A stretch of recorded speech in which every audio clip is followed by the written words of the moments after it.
Whoa! Pecos Bill was quite a cowboy down in Texas, and a western superman, to say the least. He was the roughest, toughest critter, never known to be a quitter, 'cause he never had no fear of man or beast. So yippee-yi-yi, yippee-yi-o, for the toughest critter west of the Alamo. Once he rode the raging cyclone out of nowhere, then he straddled it and settled down with ease. And while that cyclone bucked and flitted, Pecos rolled the smoke and lit it, and he tamed that ornery wind down to a breeze. So yippee-yi-yi, yippee-yi-yi.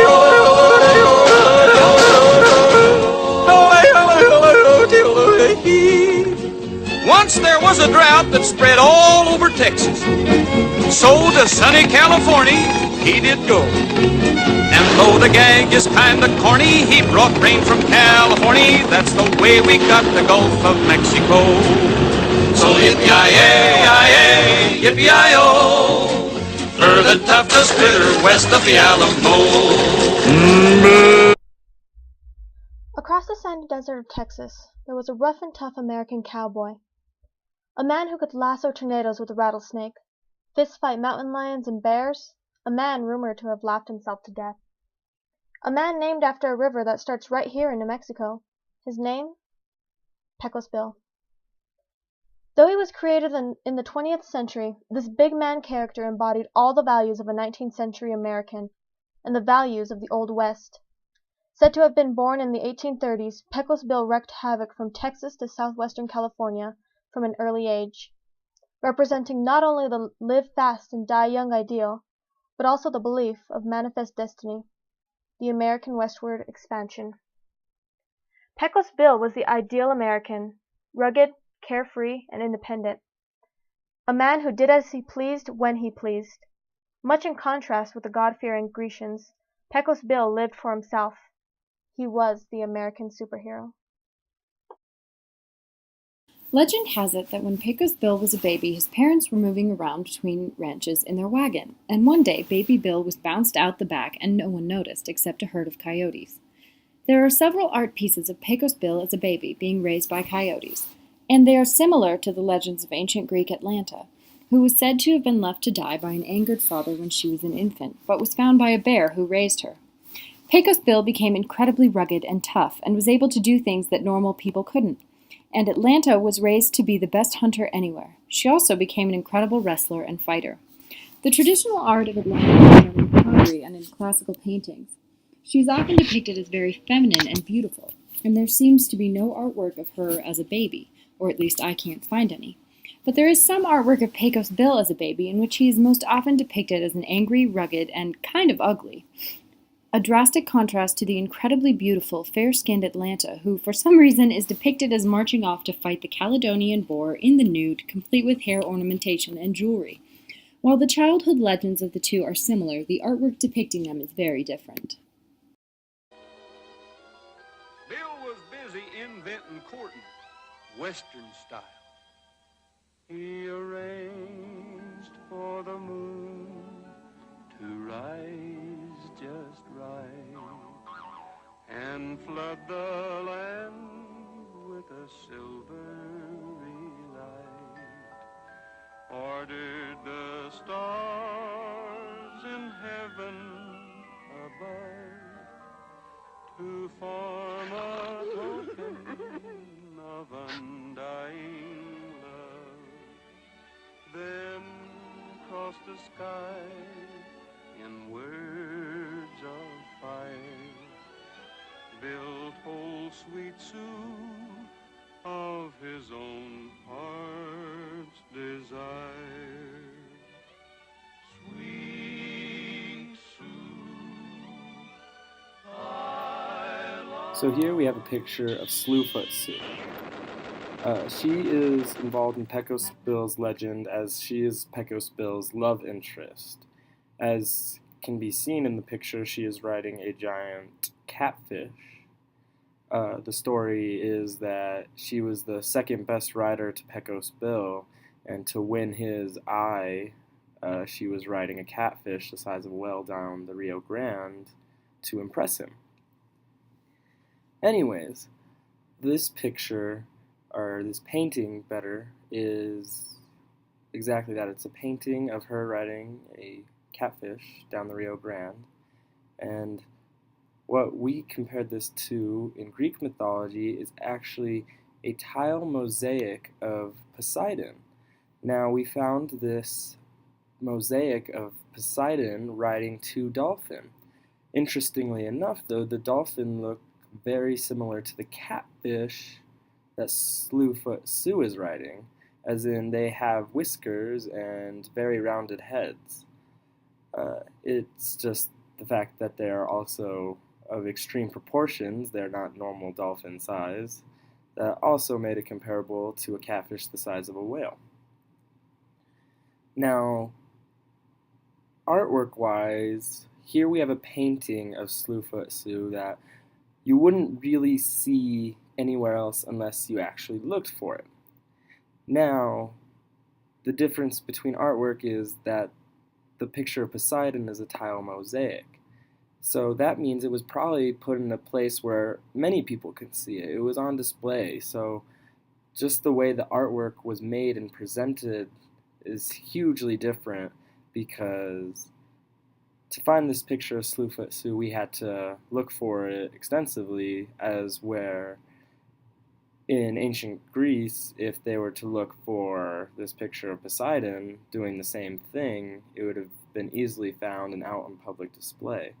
And then, of course, the artwork is different as in itself, as in the picture of Slewfoot Sue, it's painted, as where the picture of Poseidon is a mosaic. So it's made of tiny, tiny little tiles and all put together to form this beautiful image, which is a lot more complex, I think, than what Slewfoot Sue is doing.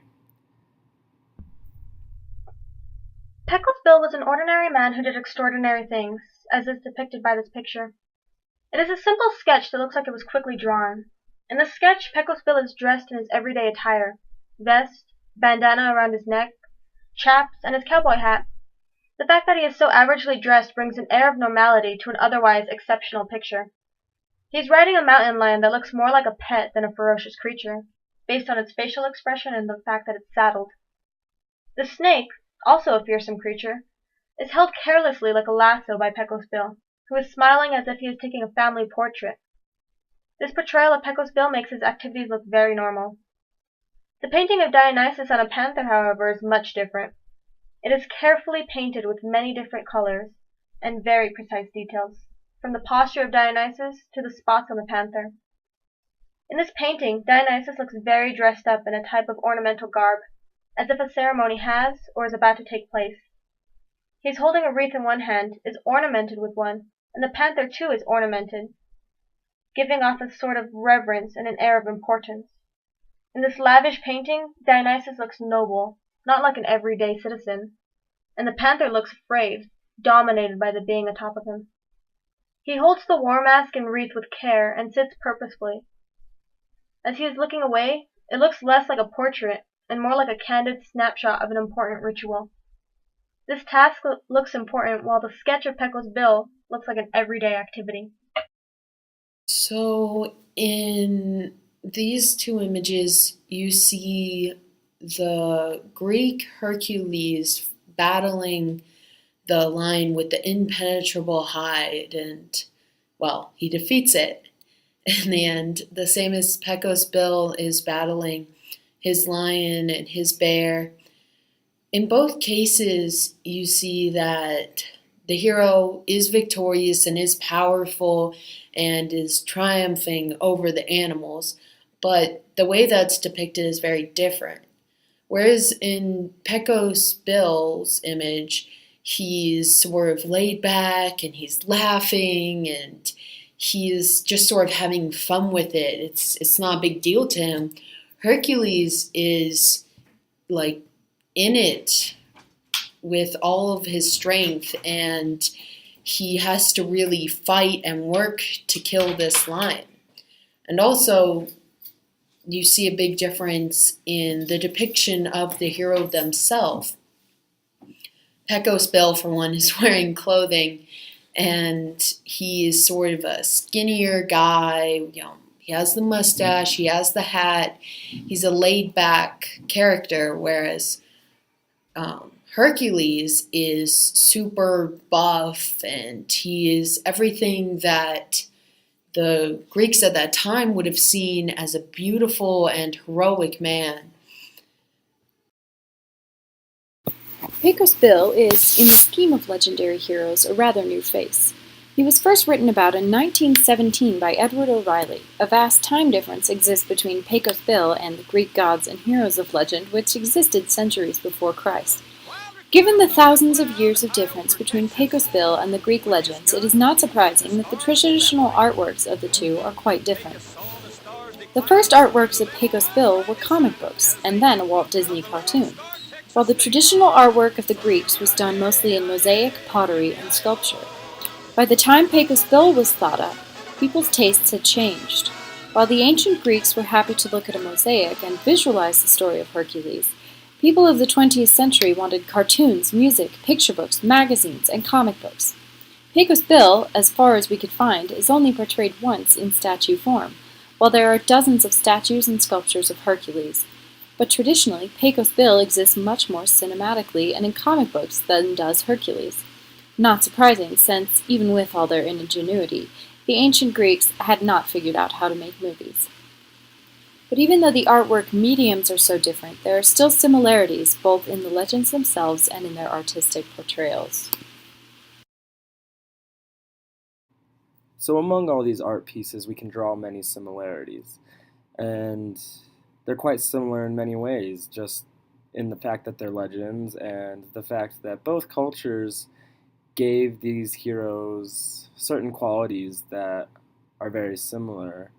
Like, Greek heroes had superhuman abilities and talents, whereas Pecos Bill had those same exact talents, strengths. He was above everyone else. He wasn't like everyone.